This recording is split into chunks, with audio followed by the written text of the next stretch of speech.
सत साहेब सभी को राम राम। साहेब बंदगी।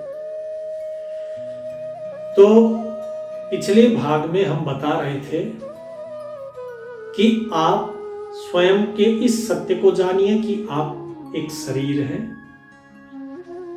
और आप भूल चुके हैं अपने स्वरूप को। यह सत्य है। सत्य जहां पर होता है वहां परमात्मा स्वयं है। साच बराबर तप नहीं, झूठ बराबर पाप। झूठ के समान कोई पाप नहीं। यदि आप स्वयं के आत्म रूप को जानते ही नहीं हैं और आप कहते हैं मैं आत्मा हूं, तो आपने झूठ बोल दिया। और झूठ के समान तो कोई पाप है नहीं। तो आप बताइए, आप पापी हुए कि पुण्यात्मा? जो मैं कहता हूं इस चीज को एक बार दिल से एक बार सोचिए बैठ के कि जो कहा है मैंने वो आप करते हो कि नहीं करते हो। और जाके हृदय साच है ताके हृदय आप। और जिसके हृदय में सत्य है वही व्यक्ति जो है उसी के हृदय में परमात्मा निवास करते हैं। तो सबसे पहले आपको क्या करना है? सत्य का आचरण। पहले सत्य को धारण कीजिए। अब सत्य को धारण करना है तो जैसे कि मैंने बताया आपको, अब सत्य का ज्ञान आपको कौन कराएगा? सत्य का ज्ञान आपको गुरु कराएंगे। आपको गुरु सत्य का ज्ञान कराते हैं, बताते हैं कि भाई आपकी स्थिति क्या है, आप कहां पर हो, आपको कैसे सत्य का निर्वाह करना है। जीवन में देखिए हर व्यक्ति का कुछ कर्तव्य कर्म होते हैं। जैसे मैंने आपको एक कर्तव्य कर्म क्या बताया? इस शरीर की रक्षा करना, अपने सगे संबंधियों की रक्षा करना, अपने परिवारजनों की, और फिर अपने मित्रों की रक्षा करना। यह कर्तव्य हो गया, समझ आ गया? इसके बाद फिर अगला कर्तव्य समझिए कि माता पिता के प्रति आपका क्या कर्तव्य है।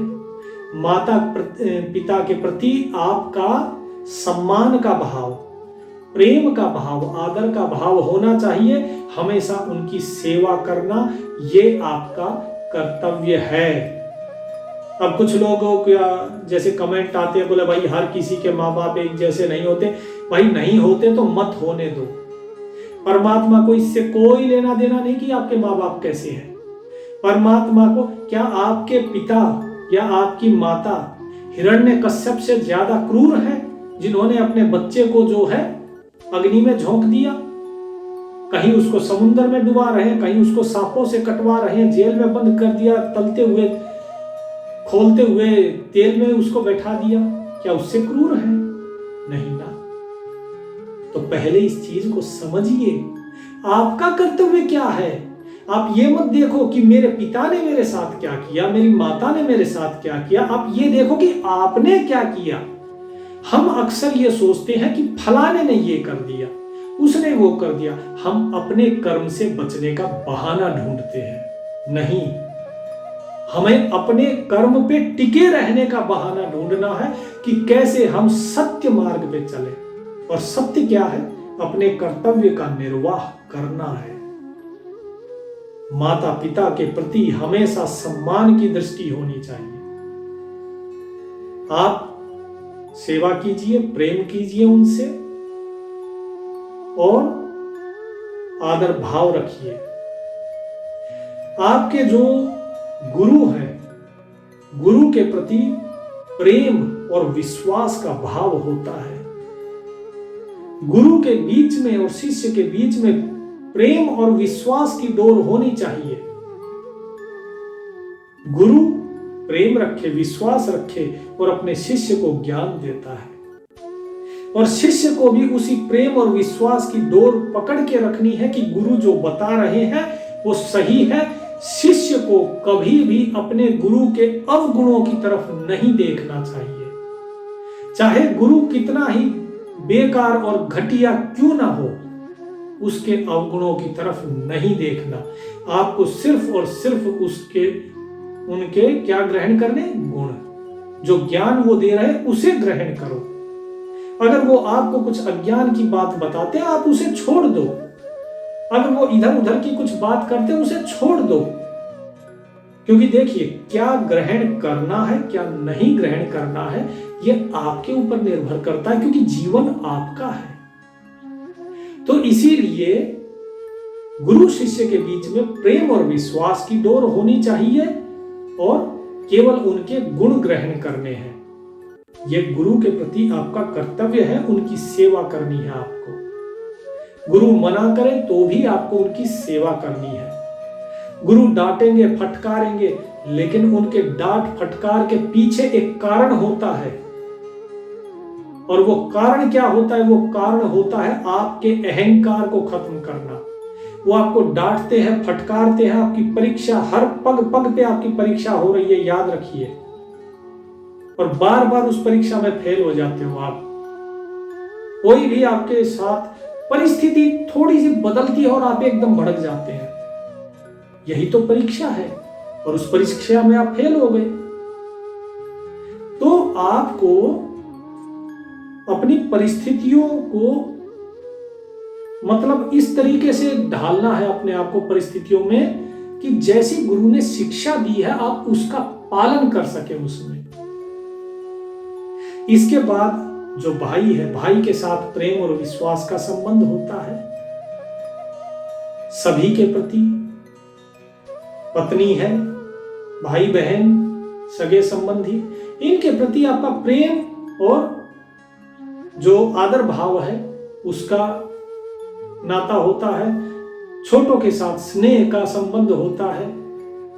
कभी किसी के अंदर अवगुण नहीं देखने, हर एक को प्रेम से समझाना।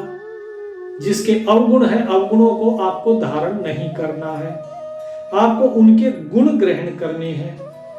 और कोई भी व्यक्ति, चाहे छोटे से छोटा व्यक्ति क्यों ना हो, बालक ही क्यों ना हो, उससे भी आपको ज्ञान लेने के लिए तत्पर रहना है। लेकिन हम करते क्या है? अच्छा, ये मुंह और मसूर की दाल, ये हमें बताएगा। हम बच्चों की बात पे कभी ध्यान नहीं देते। बोलते हैं कि बच्चे भगवान का रूप होते हैं, लेकिन उनकी बातों पे ध्यान तो देते ही नहीं। वो बच्चे कई बार काम की बात बताते हैं, वो चीजें बताते हैं जो हमारे दिल को झकझोर के रख देती है। उनके सवाल ऐसे होते हैं जो हमारे अंतरात्मा को जगा देता है कि हाँ, हम गलत कर रहे हैं।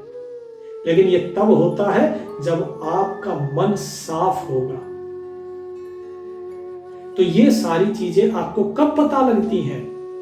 जब गुरु के पास बैठेंगे, जब गुरु आपको ज्ञान देंगे, तब ये सारी चीजें पता लगेंगी। पोथियों में सब कुछ लिखा है, ग्रंथों में सब कुछ लिखा है। बोले जी हमें तो ये पता है, वो पता है। आते हैं बहुत ज्ञानी महात्मा बहुत है, यूट्यूब के पढ़े पढ़ाए। आजकल व्हाट्सएप यूनिवर्सिटी चलती है, यूट्यूब की यूनिवर्सिटी चलती है। मैं भी ये सत्संग उसी पे यूनिवर्सिटी में ही डालूंगा। आप यहां से भी सीखेंगे, फिर कहीं और जाके सवाल पूछेंगे, है ना। तो जब गुरु बनाते हैं ना, तो पहले परीक्षा ले लो। अब जैसे कि पिछले भाग में मैंने बताया कि गुरु की परीक्षा लेती है, लेकिन गुरु की परीक्षा इस यूट्यूब के और ग्रंथों के ज्ञान से नहीं ली जाती है, क्योंकि गुरु तो वो होता है जो आपसे ज्यादा जानता है। आप उसकी परीक्षा कैसे ले सकते हैं? गुरु आपको सिर्फ एक ही शब्द सिखाएगा, एक ही वाक्य बताएगा, उस एक वाक्य से आपको पार कर देगा। और बताइए, ये पोथियों के इतने बड़े ज्ञान की जरूरत ही नहीं है। गुरु आपके ऊपर सिर्फ अपनी कृपा कर देगा, तब आप पार हो जाओगे। बाबा बुल्ले शाह जी, बाबा बुल्ले शाह जो शाह इनायत के शिष्य थे, तो इनायत शाह के सिर्फ कर्म से उनको मालिक का दीदार हो गया। और बताओ, गुरु की कृपा तो ऐसी होती है। तो गुरु को नारायण का रूप बताया गया है कि स्वयं परमात्मा जो है इस संसार में गुरु रूप में विराजमान है। लेकिन गुरु किसे नहीं बनाना है, पहले यह समझ लो। गुरु किसे बनाना है उससे ज्यादा जरूरी है यह जानना कि गुरु किसे नहीं बनाना चाहिए। तो सबसे पहले तो समझ लीजिए, कभी भी संसार के लिए आप गुरु बनाइए किसको? माता पिता हो गए, जिनको आप अपना व्यवहारिक गुरु बनाते कि व्यवहार कैसे किया जाता है। आप अपने स्कूल में गुरु बनाते हैं जो सांसारिक शिक्षा आपको देते हैं, विज्ञान की, गणित की और बाकी चीजों की, जो आपको पठन पाठन की शिक्षा देते हैं। लेकिन जहां बात आती है अध्यात्म की, वहां पर पहली चीज, पिता को गुरु कभी नहीं बनाना चाहिए, क्योंकि पिता अहंकार का प्रतीक होता है। पिता आपको कुछ भी सिखाएगा तो उसमें उसका स्वयं का अहंकार होगा। ये मेरा बच्चा है, ये ऐसे होना चाहिए, ये वैसे। अभी आप देखते हैं ना, बोले मेरा बेटा डॉक्टर बनेगा, मेरा बेटा इंजीनियर बनेगा, मेरा बेटा सीए बनेगा, मेरा बेटा फलान बनेगा, मेरा बेटा, मेरा। तो वो अपनी आशाओं और इच्छाओं का बोझ आपके ऊपर लादना शुरू कर देते हैं। इसीलिए कभी भी पिता को गुरु नहीं बनाया जाता, निषेध है, पिता को गुरु नहीं बना सकते आप। इसीलिए स्वयं व्यास जी, जिन्हें हम भगवान कहते हैं, व्यास जी ने भी अपने पुत्र सुखदेव को अपना शिष्य नहीं बनाया और जनक विदेह के पास भेजा कि तुम जाओ वहां जनक विदेह को अपना गुरु बनाओ। माता को गुरु नहीं बना सकते। क्यों? क्योंकि माता ममता की रस्सी है, वो आपकी मुक्ति में बाधक होगी। क्योंकि ममता तो आप जानते ही हैं, मां की ममता को, तो उसके शब्द नहीं है मेरे पास बखान करने को, लेकिन माता को गुरु आप नहीं बना सकते। कारण मैंने बता दिया, ममता। अब इसके बाद क्या होगा कि जब ममता में अगर आप बंध गए तो वैराग्य में नहीं जा पाओगे, संसार से वैराग्य नहीं हो पाएगा। इसीलिए माता को गुरु नहीं बनाना। तीसरी चीज, अपने किसी भी सगे संबंधी, किसी रिश्तेदार को गुरु नहीं धारण कर सकते हो। क्यों नहीं धारण कर सकते हो? वो इसलिए नहीं धारण कर सकते हो क्योंकि उनकी आपके प्रति कुछ न कुछ आशाएं रहेंगी, लालसाएं, कुछ कामनाएं रहेंगी। किसी को ईर्ष्या होगा तो किसी को प्रेम होगा आपसे, कोई राग होगा, कहीं द्वेष होगा। तो इसीलिए कभी भी किसी भी अपने संबंधी को आपको गुरु धारण नहीं करना है। और यदि आपने ऐसे किसी व्यक्ति को अपना गुरु धारण कर लिया है, फिर वो चाहे आपके चाचा, ताऊ, मामा, फूफा, बुआ कोई भी हो, तो समझ लीजिए कि आपका रास्ता बड़ा ही कठिन होगा। क्योंकि आपको फिर उन चीजों से निकलना होगा। आपको जो मैंने पहले बताया ना कि अवगुण आपको ग्रहण नहीं करने हैं, वहां आपको दुविधा नहीं रखनी होगी, बहुत स्पष्टता रखनी होगी, तभी आप उस चीज से बच पाएंगे। नहीं तो उस राग द्वेष में आप फंस जाएंगे। क्योंकि एक तरफ वो जिनके बारे में बात कर रहे हैं वो हो गए, और एक तरफ वो आपके गुरु हो गए, तो दोनों ही चीजों में आप बीच में फंस जाओगे। तो इसीलिए रिश्तेदारी में कभी गुरु नहीं बनाते हैं। चौथी चीज, किसी भी पाखंडी, किसी भी चाहे मतलब पड़ोसी हुआ, जो आपके जानकार कह लीजिए, जिन्हें आप जानते हैं, उनके साथ आपको गुरु शिष्य का संबंध नहीं रखना है, अर्थात उन्हें गुरु नहीं बनाना है। अब बात आती है क्यों नहीं बनाना है?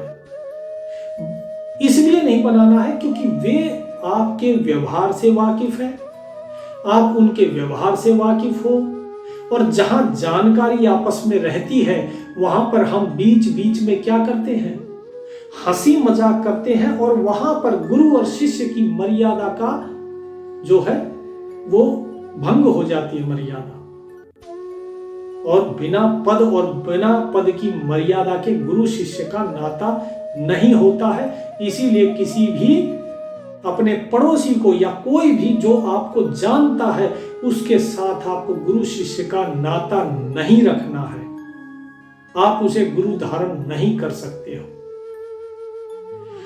क्योंकि गुरु वो होता है जो कि आपको सिर्फ और सिर्फ ज्ञान देगा। वो आपको संसार के व्यवहार के बारे में बताएगा, इस संसार के राग द्वेष से आपको दूर करेगा। अब बात आती है कि क्या गुरु आपराधिक प्रवृत्ति के लोग भी हो सकते हैं? बिल्कुल हो सकते हैं, आप बना सकते हैं उन्हें भी, लेकिन अब इसमें एक शर्त है। शर्त क्या है? शर्त यह है कि गुरु वो हो सकता है जो आपराधिक प्रवृत्ति को छोड़कर अध्यात्म में आया है, वो गुरु हो सकता है। अब बहुत से लोगों को इसमें आपत्ति होगी, बोले नहीं ऐसे कैसे है, लेकिन ऐसा हो सकता है, चाहे वो फिर वो महर्षि वाल्मीकि ही क्यों ना हो। देखिए, क्या महर्षि वाल्मीकि को कोई गुरु धारण नहीं करना चाहेगा यदि वो आज के समय होते तो?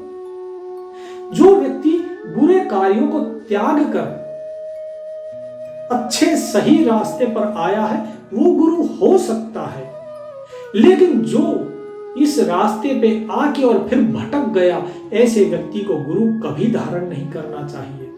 क्योंकि जो स्वयं भटक गया वो आपको कभी राह नहीं दिखा पाएगा, वो अपनी गलती को जस्टिफाई करने में लगा रहेगा, उसकी विवेचना उसे सही साबित करने में लगा रहेगा कि मैं सही हूं। और उस दिशा में जब वो साबित करेगा तो आप भी उसमें भटक जाएंगे। तो इसीलिए आपराधिक व्यक्ति का भी, उसको भी गुरु धारण कर सकते हो, लेकिन केवल उसे जो गलत रास्ते से सही रास्ते पे आया है, जिसने अपराध का रास्ता छोड़ दिया है, केवल वो व्यक्ति। बाकी को आप गुरु धारण नहीं कर सकते हो। अब बात आती है कि क्या किसी पाखंडी को कैसे पता लगे पाखंडी है क्या नहीं। तो देखिए, पाखंडी व्यक्ति वो होता है जो, पहले तो समझ लीजिए, क्योंकि आप किसी को ये सोचे कि ये पाखंडी है, ये ऐसा है, किसी के ऊपर कुछ केस है, कुछ हो, केस से नहीं होता है। बात क्या होती है? उसके ज्ञान की। तो पाखंडी व्यक्ति वो है जो आपको गलत शिक्षा देता है। पाखंडी व्यक्ति वो है जो कि संतों की बात के विरुद्ध आपको बताता है। पाखंडी व्यक्ति वो है जिसे ज्ञान नहीं है, जो सिर्फ पोथियों का रटा रटाया आपको बताता है, जो स्वयं उसका आचरण नहीं करता है, वो पाखंडी है। जो व्यक्ति आचरण करता है वो पाखंडी नहीं है। उसे अगर पोथियों का ज्ञान नहीं, ग्रंथों का ज्ञान नहीं, अगर उसका स्वयं का अनुभव है और वो आचरण करता है परमात्मा के जो भी सत्य मार्ग है, उस सत्य मार्ग तक, वो पाखंडी नहीं है। आप अल्प ज्ञानी कह सकते हैं उसे कि इसे ज्ञान कम है, लेकिन पाखंडी नहीं। पाखंडी वो होता है जो दूसरों का ज्ञान, जैसे पोथियां हैं, संतों की पोथियां उठाई और बाच दी, खुद का कोई अनुभव नहीं, खुद का कोई अनुसरण नहीं करना, आचरण नहीं करता। जो दूसरों को ज्ञान देता है लेकिन स्वयं उसका आचरण ना करे, उसे ही केवल पाखंडी कहा जाता है। दंभी कहते हैं। यही चीज गीता में भी श्री कृष्ण कहते हैं, जो व्यक्ति अपनी इंद्रियों का बाहर से तो दमन कर दिया, लोगों को दिखाता है भाई मैं ये सब छोड़ चुका हूं, लेकिन अंदर उसके मन में चलता रहता है, ओहो थोड़ा धन और आ जाए तो बढ़िया नहीं रहे, ये थोड़ा सा और अच्छा महल बन जाए तो वो बहुत बढ़िया है। तो जो व्यक्ति अपनी इंद्रियों के अंदर से तो वश में है लेकिन बाहर दिखावा करता है, वो पाखंडी है, वो दंभी है, वो अहंकारी है, मिथ्याचारी। अहंकारी व्यक्ति जो है, जिसके अंदर अहंकार है, अहंकारी व्यक्ति को आपको कभी भी गुरु धारण नहीं करना है। अब बात आती है कि अगर अहंकारी व्यक्ति को गुरु धारण नहीं करना है तो जो लोभी है, लालची है, उनका क्या? तो क्या बोलते हैं, कामी क्रोधी लालची इनसे भक्ति ना होए, और भक्ति करे कोई सूरमा जात वर्ण कुल खोए। कि कामी व्यक्ति, क्रोधी व्यक्ति और लालची, ये तीनों प्रकार के जो व्यक्ति हैं ये भक्ति नहीं कर सकते। यदि आपको किसी अपने गुरु के अंदर या जिसकी भी आप परीक्षा ले रहे हैं, अगर उसके अंदर आपको ऐसे गुण दिखाई देते हैं, ऐसे अवगुण, गुण नहीं ऐसे अवगुण दिखाई देते हैं, तो उसे गुरु नहीं करना। तो ऐसे व्यक्ति को त्याग दो, क्योंकि उनसे भक्ति नहीं हो सकती, और जो स्वयं आचरण नहीं कर सकता है वो आपको भी आचरण नहीं करवा सकता है। आप सिर्फ इतना कह सकता है भाई ये कर लो, तुम वो कर लो, लेकिन उसके आगे जब आप सवाल पूछेंगे वो नहीं बता पाएगा आपको। क्यों नहीं बता पाएगा? क्योंकि उसने खुद कभी आचरण नहीं किया है। तो ऐसे व्यक्ति को कभी गुरु नहीं करना। अब आती है कि गुरु की परीक्षा। तो बहुत से लोग आते हैं, मेरे पास भी आते हैं, बोले जी ये बताओ वो बताओ, आप आत्मा हो, शरीर हो क्या। अरे भाई मैं तो शरीर दिख रहा है ना, तो मैं शरीर हूं, मैं सिर्फ दास ही हूं उस परमात्मा का, और कुछ नहीं है। ठीक है, अगर आप ये सोचते हो, एक को मैंने जवाब दे दिया था, ठीक है, अब नाम मेरा ब्रह्म प्रकाश है तो मैंने कह दिया कि मैं ब्रह्म प्रकाश हूं, तो उन्होंने सोचा कि शायद इन्होंने दूसरे वे में कहा है ब्रह्म प्रकाश हूं, तो बोले अच्छा फिर तो चलो कोई बात नहीं, आपने सही जवाब दिया। मतलब वो संतुष्ट भी तब होंगे जब जवाब उनके अनुरूप दिया जाएगा। तो ये परीक्षा लेने का तरीका नहीं है कि आपके अनुरूप जो जवाब आपको अच्छा लगे वो दिया जाए तो ही आप उसको व्यक्ति को सही मानोगे। नहीं, सही गुरु वो है जो अपना आत्म अनुभव बांटता है, जो आपको सही चीज बताता है, जो आपको ऐसा नहीं है कि प्रमाण देना शुरू कर दिया, भाई इसमें ये लिखा है उसमें ये लिखा है। ठीक है, लोग नहीं मानते हैं, कभी कभार प्रमाण देना पड़ता है। जब लोग कहते बोले दिखाओ जी कहां लिखा है, किसने कहा ये। अरे भाई जब व्यक्ति अपने अनुभव से बताता है तो उसे समझो। जिस व्यक्ति के अंदर आपको अनुभव होता है सत्य का, परमात्मा का, आप उसे गुरु धारण करो, फिर वो व्यक्ति चाहे कोई भी हो। ठीक है जी। अब मैंने एक शब्द और कहा कि वो व्यक्ति कोई भी हो, यदि उसके अंदर आपने कोई झलक देखी है परमात्मा की, जैसे मुझे अपने गुरुजी के अंदर जो है अनुभव हुआ उस मालिक का, तो इसी तरह अगर किसी को अपने गुरु के अंदर, किसी के अंदर अगर ऐसा अनुभव होता है तो वो व्यक्ति आपके लिए गुरु बनाने योग्य है। ऐसे व्यक्ति को गुरु बनाइए, फिर वो चाहे कोई भी हो, किसी भी जात का हो, किसी भी धर्म का, किसी भी पंथ का हो, कुछ भी हो, फिर आप उसे गुरु बनाइए। वो छोटा हो, बड़ा हो, बूढ़ा हो, बालक हो, कोई भी हो। ठीक है जी। अब बात आती है ज्ञान की। जब ज्ञान आप उससे, जिनको भी आप गुरु धारण करना चाहते, पहले उनसे पूछिए जो ज्ञान वो बता रहे हैं उसमें उनका कुछ अनुभव है या नहीं है, पहली चीज। दूसरी चीज, उनके समझाने का, उनके बताने का तरीका आपको समझ आता है कि नहीं आता है, ये दूसरी चीज हो गई। इसके बाद आगे की जो भी चीजें हैं आप देखिए कि उनका आचरण कैसा है, उनका पहनावा कैसा है, वो ठीक सीधे साधे हैं कि वो लेविशली लग्जरी में रह रहे हैं, लोग शौकिया हो जाते हैं। उनका आचरण, उनका व्यवहार कैसा है वो देखिए। तो इन चीजों को समझिए। गुरु जो है, एक बार आंख बंद करके और बैठिए और बैठ के सोचिए कि सारी सुख सुविधाएं, इतनी सब कुछ होते हुए भी पुराने जो गुरु थे, क्या उनमें से कोई भी व्यक्ति सुख सुविधाओं में रहा था? क्या कोई बड़े बड़े ऊंचे आसन लगा के बैठा था? वो थे गुरु। क्या गुरु नानक जी बहुत ऊंचा आसन लगा के बैठते थे, हाँ जी मैं गुरु हूं? नहीं ना।